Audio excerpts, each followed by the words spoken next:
Hola, ¿qué tal? Esta es la clase número 13 de reflexión filosófica de la educación.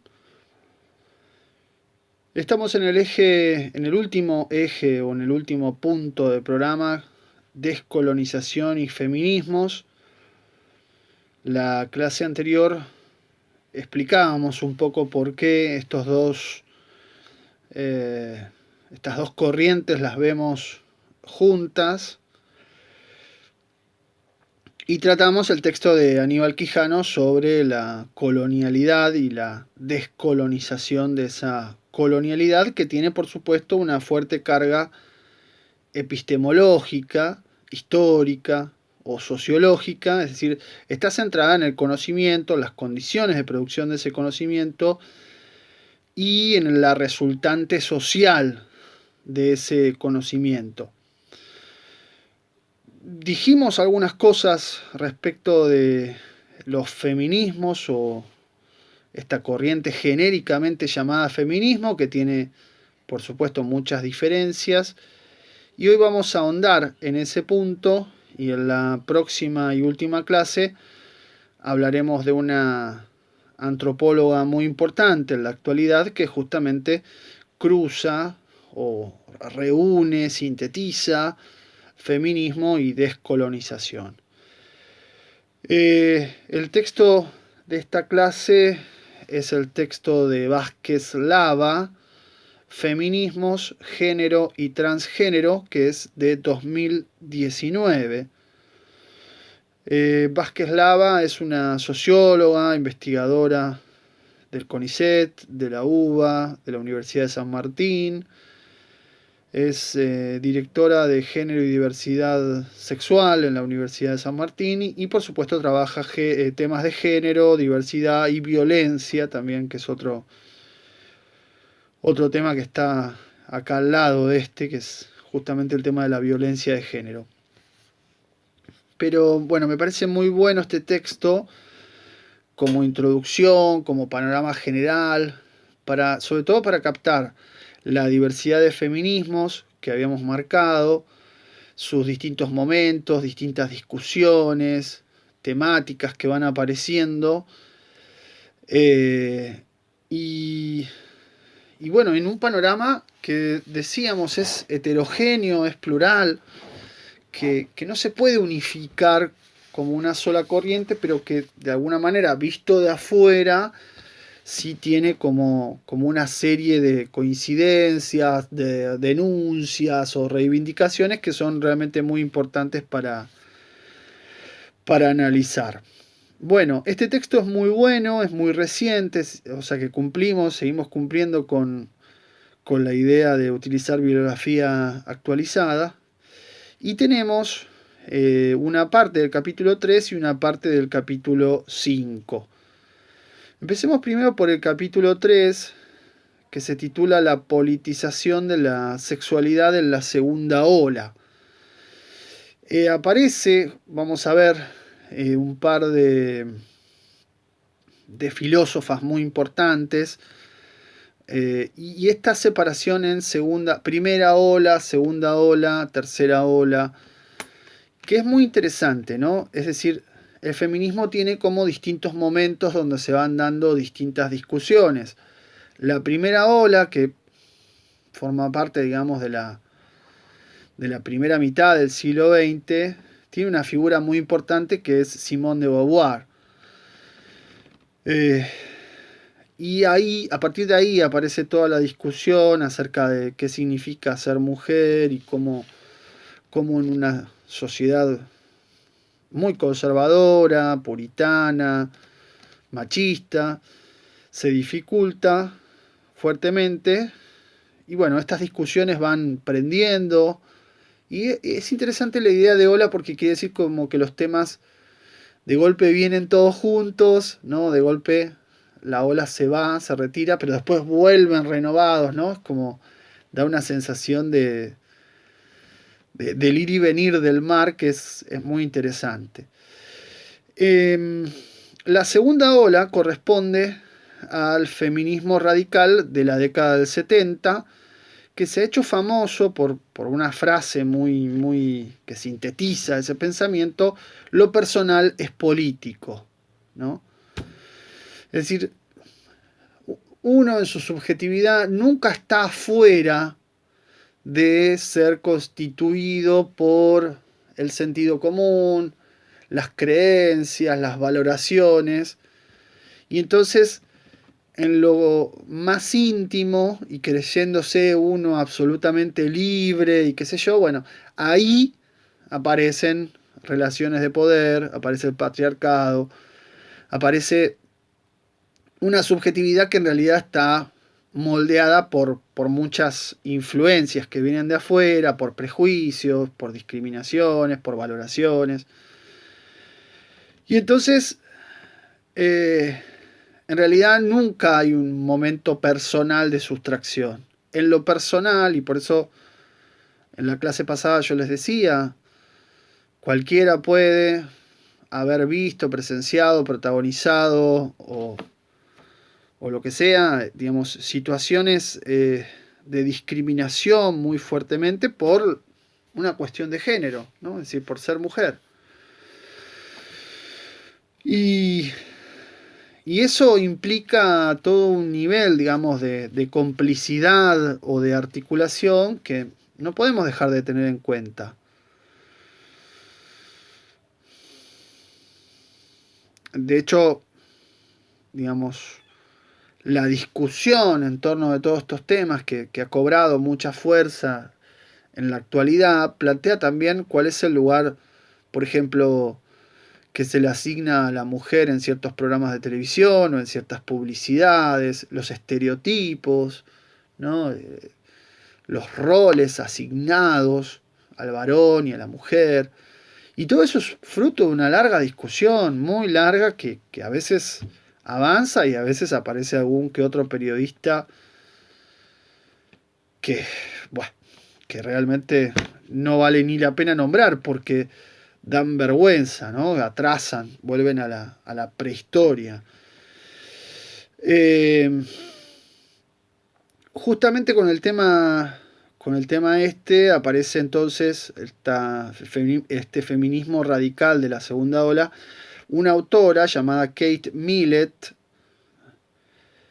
nacida en 1934 en Estados Unidos, que es una gran artista, escultora, pintora, fotógrafa y también filósofa que en 1970 publica un libro muy importante que se llama Política Sexual, que se vuelve un bestseller muy fuerte y que, bueno, tuvo una vida interesante también. La enviaron, por ejemplo, a un geriátrico por confesar sí, a un psiquiátrico por confesar su homosexualidad. Y fundó una granja para mujeres artistas discriminadas como lugar de contención. Donde recibió, bueno, en esa granja a Simone de Beauvoir, que hablábamos hace un ratito. ¿Qué es lo que plantea? Bueno, plantea Kate Millett es que el sexo es una categoría social y política, ¿no? Que lo que hace es evidenciar la dimensión política de la sexualidad.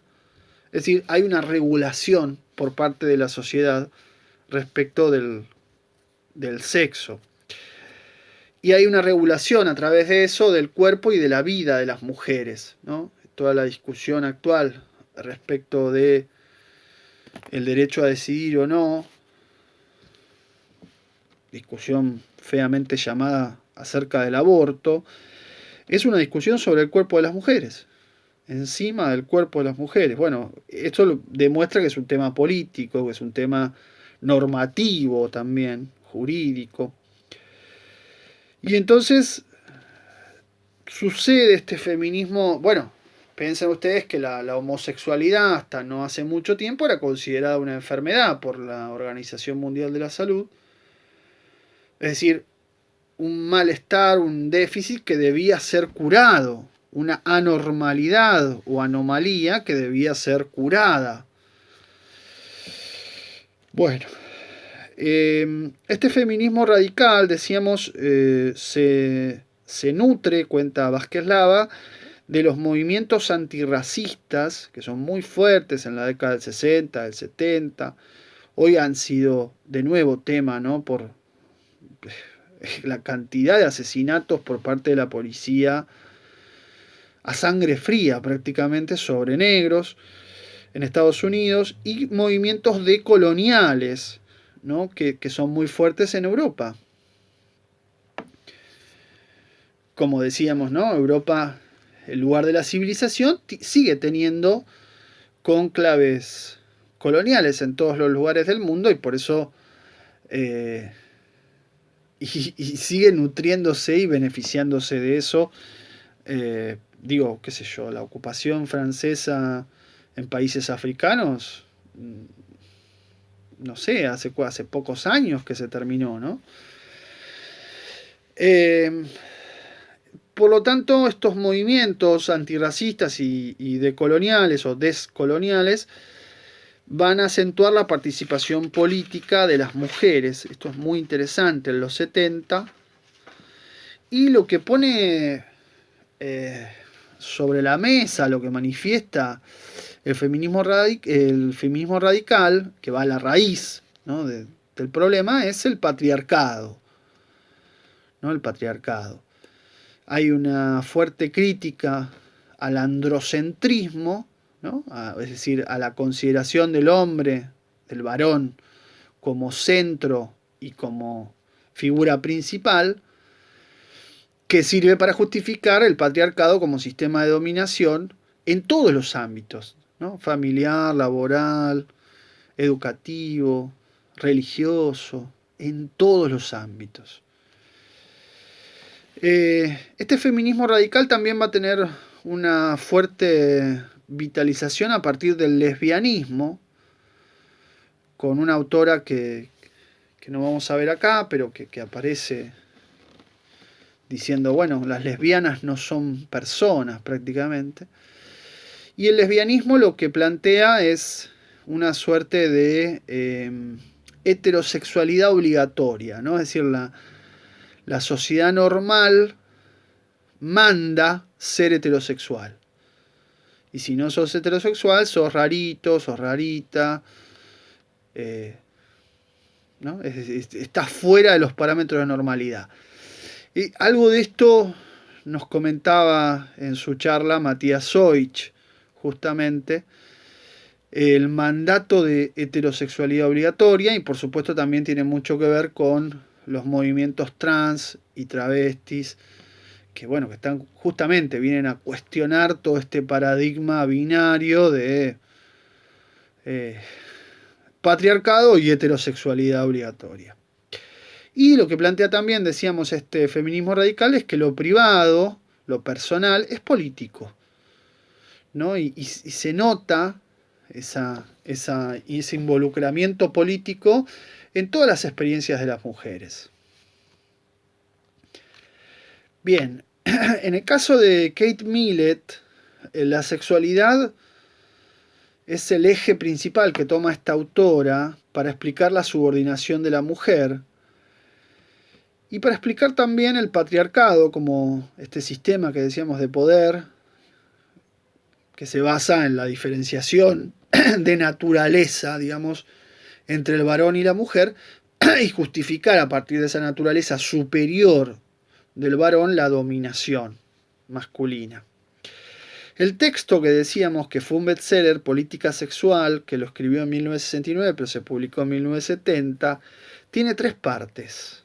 La primera parte, Kate Millett sostiene esta idea de que el sexo está impregnado de política y que obviamente ahí es donde se instala el patriarcado como el sistema de dominación que llega incluso, dice, a una colonización interna. Esto es muy interesante, ¿no? El patriarcado muchas veces y terriblemente es, bueno, por supuesto, defendido por machistas, por cómplices que silencian, digamos así, pero también por mujeres. Esto es un problema, ¿no? Es un problema que si nosotros lo trasladamos a la cuestión de la descolonización, lo podemos traducir rápidamente. El colonizado puede convertirse en defensor a ultranza, en el primer defensor del colonizador, tranquilamente. Esto es muy loco, pero es el síntoma de mayor éxito de un sistema de dominación. Cuando el dominado se coloca, se piensa como el dominador, aunque sea un dominado. Por eso hablamos de una. Por eso habla Vázquez Lava de una colonización interna, ¿no? Que además es muy fuerte, se arraiga, ¿no? Perdura mucho tiempo y es común a muchas mentes y muchas culturas muy diferentes. O sea, el patriarcado no es solo algo occidental, es algo es un sistema que está instalado en un montón de culturas no occidentales, hay también, por supuesto, de otros lugares del mundo, ¿no? Y que aparece siendo difícil de hacer visible, como decíamos al comienzo, de este eje, ¿no? Porque el gran desafío de los feminismos es visibilizar hacer visible lo que no se ve. Bueno, el patriarcado está instalado, pero no es que no hay un cartelito que dice acá patriarcado, pero está instalado, ¿no? Que en una mesa, en una comida, no sé, alguien, no importa quién, se enoja porque la mujer no se levanta a levantar los platos, por ejemplo. Bueno, eso puede pasar en culturas muy diferentes, en tiempos muy diferentes, lamentablemente también en la actualidad. Segundo punto, segunda parte del libro, mejor dicho, ahí, bueno, la autora reconstruye distintos momentos históricos del feminismo, la primera ola, esa primera ola que además generó muchas políticas reaccionarias, ¿no? O sea, que van en contra de esos movimientos y que significan un retraso, y por eso es buena la idea de olas, como un retraso en el reconocimiento de derechos, el reconocimiento social, digamos así, del patriarcado. Y los ejemplos que pone son terribles. El nazismo, el estalinismo, el psicoanálisis tienen en común el volver, digamos, sobre la idea de la mujer como ser inferior. Entonces, todo el avance, la primera ola, lo que la autora llama la revolución social, se estanca y hay una suerte de reacción patriarcal, producto también de que hay como ciertos parámetros o patrones de conducta, de valoración, de actitudes que no se han podido modificar. Claro, piensen ustedes, sociedad conservadora, ¿eh? Estamos hablando de 1960, 1950. Y que están obviamente esos parámetros muy arraigados. La tercera parte del libro trata acerca de obras literarias que muestran, por ejemplo, el ejercicio de poder del patriarcado en el acto sexual. Bien. Conclusión, digamos, de este panorama de ideas de Kate Millett que hace Vázquez Lava, es que el problema central del feminismo es el patriarcado, ¿no? Este patriarcado que es universal, que es común a culturas muy diferentes y que tiene una muy larga data, ¿no? Una gran longevidad, dice el texto.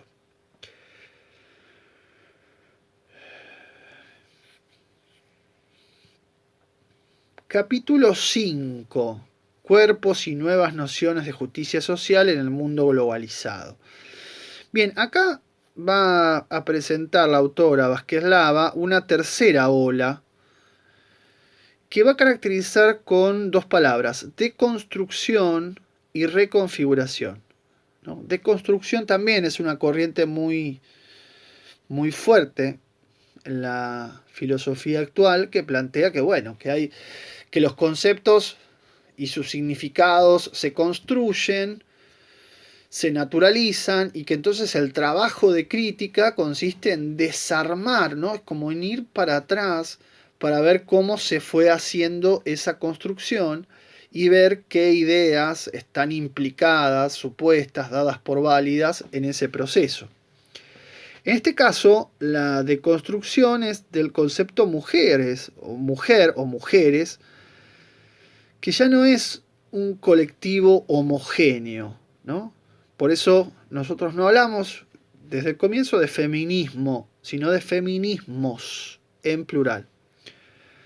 Justamente por esto, porque está en discusión permanente cuál es el sujeto del feminismo. Bueno, es un, es un sujeto diverso y no es nada terrible, como decíamos la otra vez, la diversidad. Todo lo contrario, es más desafiante, más interesante, más profunda, más compleja que la homogeneidad, que es simple y chata, plana y no va a ningún lado en realidad.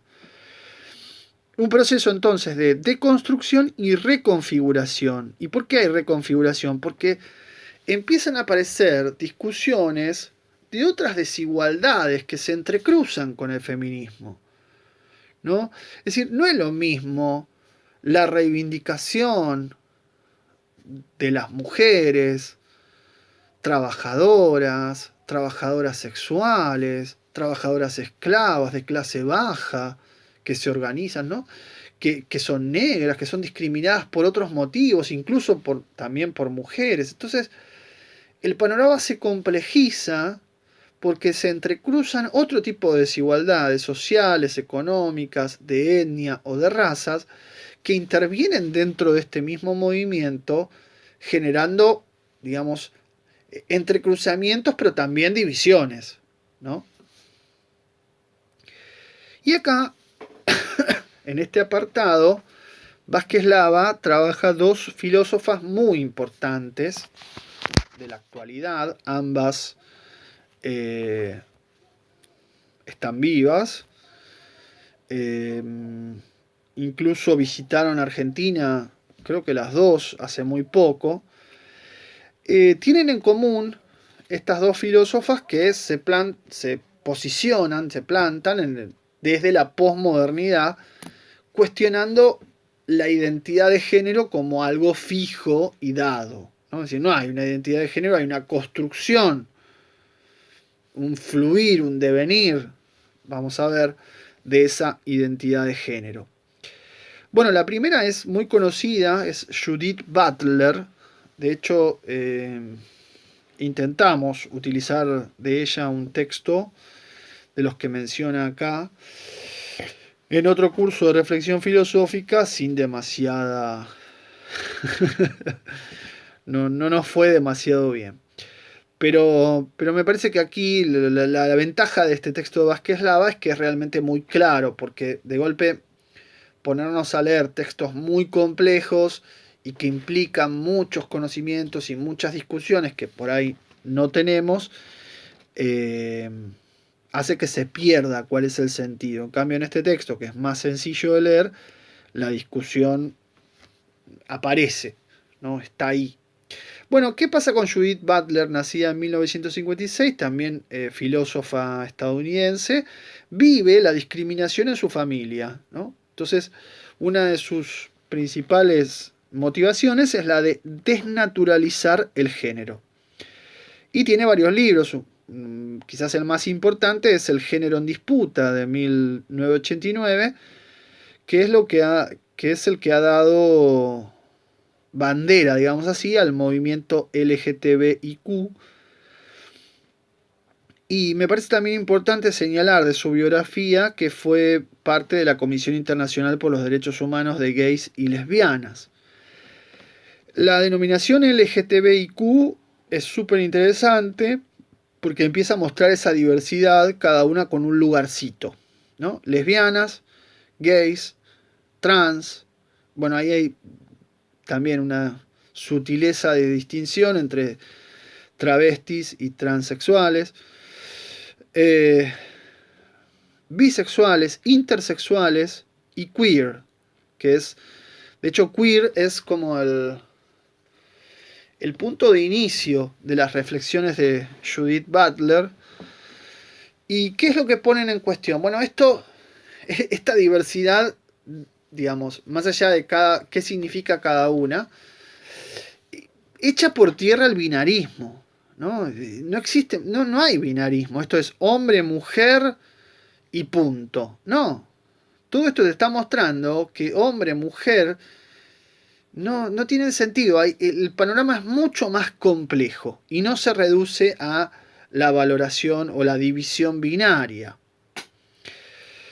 Entonces, el sexo no es algo natural ni binario y vamos a ver ahora cuando entramos un poquito más en detalle, hay cuerpos inteligibles, dice Butler, o sea, normales, claros, respecto de la afuera, y hay cuerpos abyectos.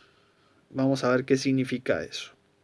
La otra autora muy importante de esta tercera ola es Nancy Fraser, nacida también filósofa estadounidense, nacida en 1947, una feminista militante muy importante, que está más inclinada a cuestiones de teoría política o de filosofía política, y que lo que mueve sus reflexiones fuertemente es cómo garantizar la igualdad de derechos en estos grupos subalternos y absolutamente diversos. Bien, hecha esta presentación, vamos ahora al caso de Judith Butler y la construcción de otros cuerpos posibles. ¿Cuál es el punto de partida de la reflexión de Butler? Bueno, es la pregunta si la mujer es un hecho natural o cultural, ¿no? Es un hecho natural dado o cultural. La mujer como hecho natural es el discurso biologicista, ¿no? Religioso imperativo, ¿no? Y prácticamente intolerante. Básicamente, para Butler, va a ser algo cultural, pero en un sentido más complejo, ¿no? El género no se construye siempre coherentemente, no es algo claro, ¿no? Empieza con esa idea. Hay muchas discusiones, se entrecruza con otras identidades, entonces la cuestión es quién es el sujeto del feminismo y bueno, por supuesto hay posturas sexistas, posturas feministas o culturalistas, pero el sujeto del feminismo, o sea, el género para Butler, es indudablemente un acto performativo. Y acá aparece performativo, es una palabra clave en el pensamiento de esta autora, porque ¿qué quiere decir performativo? Bueno, voy a simplificarlo. Cuando uno dice algo, cuando uno habla y eso se produce, ¿no? Es decir, el hecho de expresar produce un hecho en la realidad. Eso es performatividad, ¿no? Para usar un ejemplo muy infeliz, cuando el cura dice los convierto en marido y mujer, el hecho sucede con esa expresión. Ahora sos hijo de Dios. Bueno, lo mismo. ¿Qué quiere decir? Todos los actos jurídicos son performativos, ¿no? Es decir, cuando se expresa, sucede. Eso quiere decir performativo. En el caso de los cuerpos, lo que es, diría Butler, es lo que se expresa. Y lo que se expresa sucede. Y lo que se expresa puede ser hoy una cosa y mañana otra. Por eso, el género se construye en palabras, gestos, estilos, de formas de ser que se expresan, que se manifiestan y que esos efectos son lo que permiten, digamos, reconstruir cuál es el género que está supuestamente sosteniéndolo y que no es nada fijo, que puede absolutamente cambiar. Incluso el sexo también es una construcción performativa, o podría serlo. Pensemos hoy, por ejemplo, en las operaciones. Por lo tanto, sexo y género acá se confunden, no se distinguen claramente. Y esta construcción performativa quiere decir que no es ni natural ni cultural. O sea, lo natural no implica nada. Lo natural se puede transformar. De hecho, lo natural muchas veces implica, por ejemplo, cosas muy indefinidas, el andrógino, ¿no? Y otro tipo de fenómenos, freaks, ¿no? Cosas que así lo mira la sociedad. Porque como no los puede clasificar, lo mira como lo extraño, ¿no? Pero tampoco es cultural, en el sentido de, bueno, es algo que esté terminado, que está dado, que está impuesto. No, es una construcción que está en devenir y que en su repetirse se puede ir cambiando tranquilamente. Es decir, el género, el sexo, está más allá de la norma, de lo dado, de lo impuesto, de lo que la cultura, la sociedad y la biología mandan hacer. Y obviamente en un sistema heteronormativo todo esto es, ¿no? Es como una efervescencia que va cambiando permanentemente. Y para Butler todos los cuerpos tienen que ser valorados. ¿No? Acá entra, por ejemplo, el drag queen, el butch o el femme. ¿No? ¿Y qué es esto? Butch es en una pareja lesbiana la que tiene más fisonomía o actitudes o apariencia masculinizante y la femme más feminizante, pero digo, todo eso es cambiante, todo eso es fluido, todo eso tenemos que asumir nuestra libertad o como dice acá muy bien Vázquez Lava, reconstruyendo el pensamiento de Butler, la identidad es un estar haciendo, no es algo que está hecho. Y esto me parece muy importante como mensaje para el nivel educativo en el que estamos pensando y para toda la vida en general, porque la identidad es algo que siempre está en ebullición, siempre la estamos reconstruyendo nuestra identidad. Y en este estar haciendo hay toda una serie de consideraciones en el texto sobre el movimiento travesti transgénero en Argentina, muy importante, cómo ha aparecido, cómo también incluso es resistido por cierto feminismo binarista o binario dentro del feminismo, que digamos que sigue reivindicando la esencialidad de varón y mujer, por ejemplo. Pero todo el movimiento travesti transgénero del cual nos habló Matías Soich es todo un movimiento que está luchando permanentemente por un espacio dentro de de esta gran corriente feminismos. Y luchando también por una cuestión de identidad, de especificidad, de reconocimiento y demás.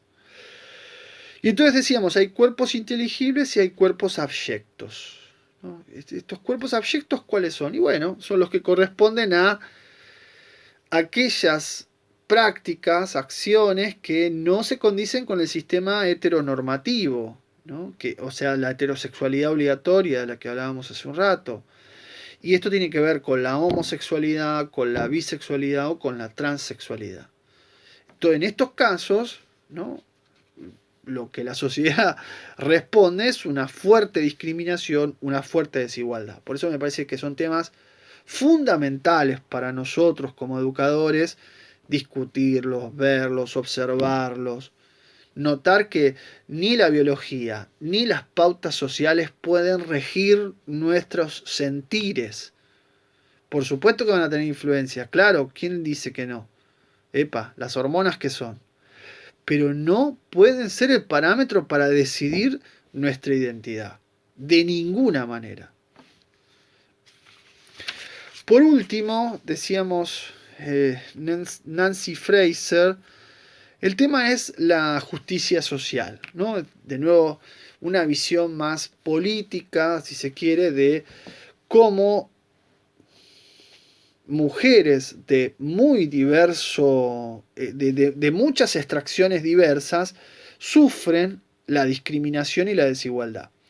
Nancy Fraser suscribe una suerte de feminismo pragmatista, por supuesto que está a favor de la diversidad y de la idea de construir una cultura de solidaridad que reúna las clases bajas, ¿no? Las mujeres de clases bajas, mujeres negras, mujeres lesbianas, mujeres de diverso tipo que sufren el patriarcado y la dominación de muchas formas. Pero que esa articulación se dé dentro del feminismo, no afuera del feminismo, sino dentro del feminismo. Y para Latinoamérica, lo que Nancy Fraser plantea como desafío, primero que admira, ¿no? Los movimientos feministas en el caso de Argentina y en Latinoamérica están muy activos.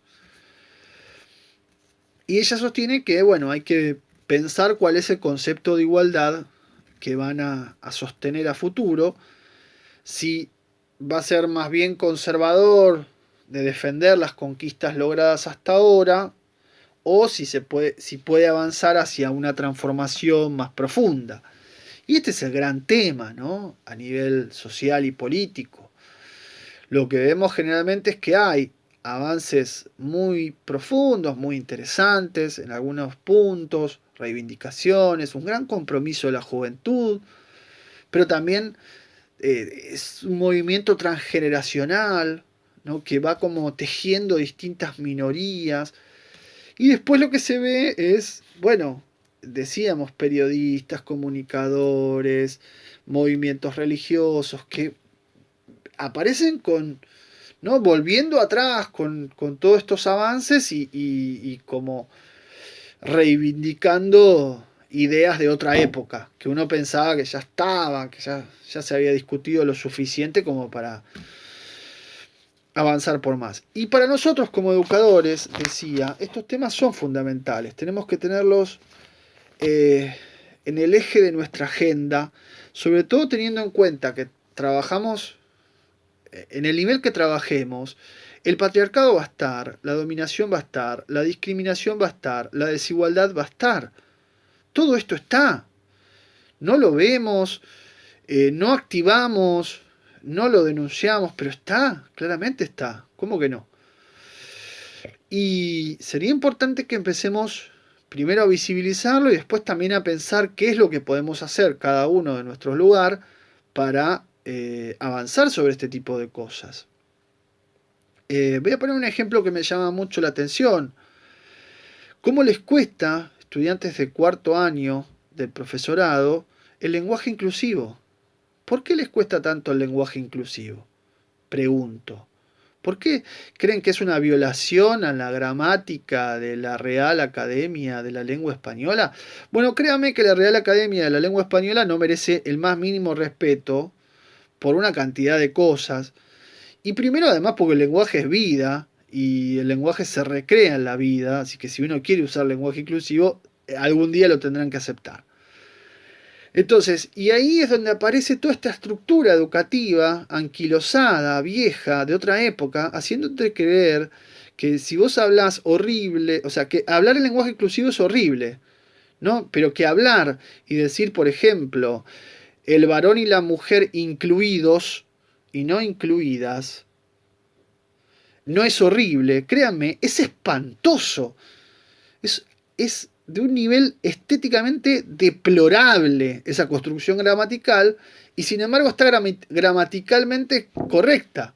Entonces digo, fíjense hasta qué punto nos cuesta tanto avanzar con estos temas que tenemos que estar discutiendo con profesores de lengua de la prehistoria para ver si podemos avanzar en lenguaje inclusivo. Porque si les molesta a profesores de lengua, entonces está mal. Entonces no lo aplico, no puedo decir todo es porque está mal. Niñez porque está mal, porque la profesora de lengua me va a poner mal. ¿Se entiende lo que digo? Bueno, esta es la aberración sobre la cual estamos trabajando. En el profesorado. Imaginemos esto trasladado, ¿no? Todos los prejuicios, todas las ideas de la caverna platónica, trasladadas al nivel inicial o primario. Es un espanto, es un espanto. Bueno, y no hay edad para esto. Uno puede abrirse la cabeza en cualquier momento, pero también puedes cerrar la cabeza como una piedra y creer que todo esto no tiene ningún valor ni ningún sentido y tener 20 años, no importa la edad que tengas. Podés tener la mentalidad de la caverna platónica siendo absolutamente joven y al revés. Bien, con esto entonces, con este comentario final cerramos el texto de Vázquez Lava. Seguimos en la próxima clase con el texto de Rita Segato, el último texto que es La guerra contra las mujeres.